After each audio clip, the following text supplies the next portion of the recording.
No more fire and fury. Trump, Kim took military option off the table. Analyst. The Singapore summit between U.S. President Donald Trump and North Korean leader Kim Jong-un has caught many by surprise. Speaking to Radio Sputnik, Drive. Joseph Chang, professor of political science at the City University of Hong Kong, shared his views on the meeting and explained skepticism over its potential outcomes. Sputnik, no matter which way you look at this agreement between the United States of America and North Korea, and despite much conflict being caused by President Trump's America First policy with global partners, this is a huge coup by the U.S. president to achieve such concessions and agreement by a ruling North Korean leader. Just as a starter, perhaps you could just give us an overview as to your feelings to recent events. Dr. Joseph Chang: well, this is a quite surprising achievement, I do agree, especially when you compare it with what was going on 6 months ago, when both leaders were talking about pushing the button, about fire and fury and so on. Now they were heading a summit. This summit apparently was successful. Both leaders expressed satisfaction over the outcome, and two countries have agreed to go on negotiating at the Foreign Minister Secretary of State level. Both sides basically reaffirmed their respective position. North Korea pressed to engage in complete denuclearization, and President Donald Trump also promised to offer security guarantees to North Korea. So, the basic foundation has been laid. As expected, they cannot make further commitments with regard to exchanges of mutual state visits as well as the conclusion of a peace agreement. These things probably need more time. And they, as expected and reasonably, did not have enough time to reach these agreements. Copyright Reuters, Susan Walsh, Poolu, S. President Donald Trump and North Korean leader Kim Jong-un walk in the Capella Hotel after their working lunch, on Sentosa Island in Singapore, June 12, 2018. Sputnik. U.S. President Donald Trump and North Korean leader Kim Jong-un swept aside decades of hostility between the nations at this historic summit at Singapore last Tuesday, jointly pledging a new future of peaceful relations and one of the significant concessions that sparked criticism in Washington.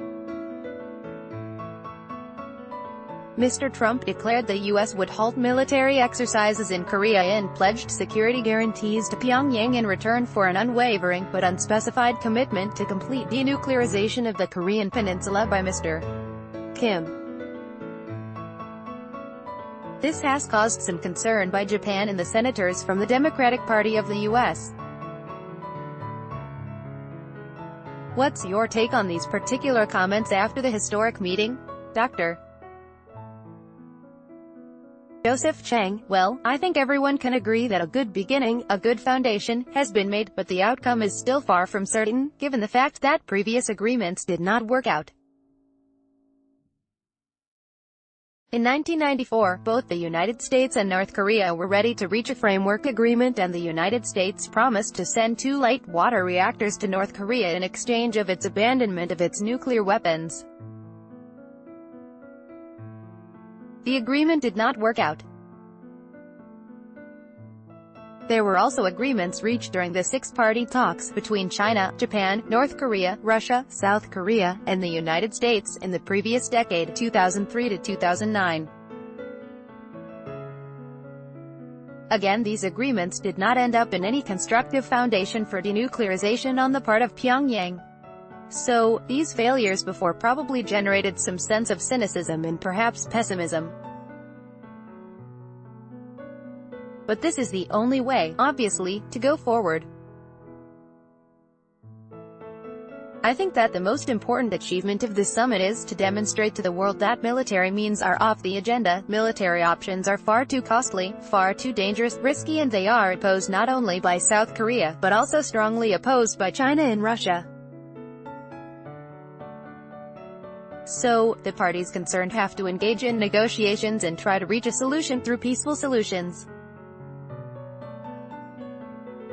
This is too early to assess the outcome. There must be some years of negotiations ahead before North Korea completely finishes its denuclearization program. Japan, as you said, is certainly concerned. Japan has been left out so far. As you know, there have already been summit meetings between the two Koreas, between China and North Korea, and between the US and North Korea now. Russian Foreign Minister Sergei Lavrov visited Pyongyang recently, and he was received by Kim Jong-un, and Japan naturally feels a bit isolated, and at the same time Japan has its own agenda item, mainly the return of abducted Japanese nationals in the previous decades and so on.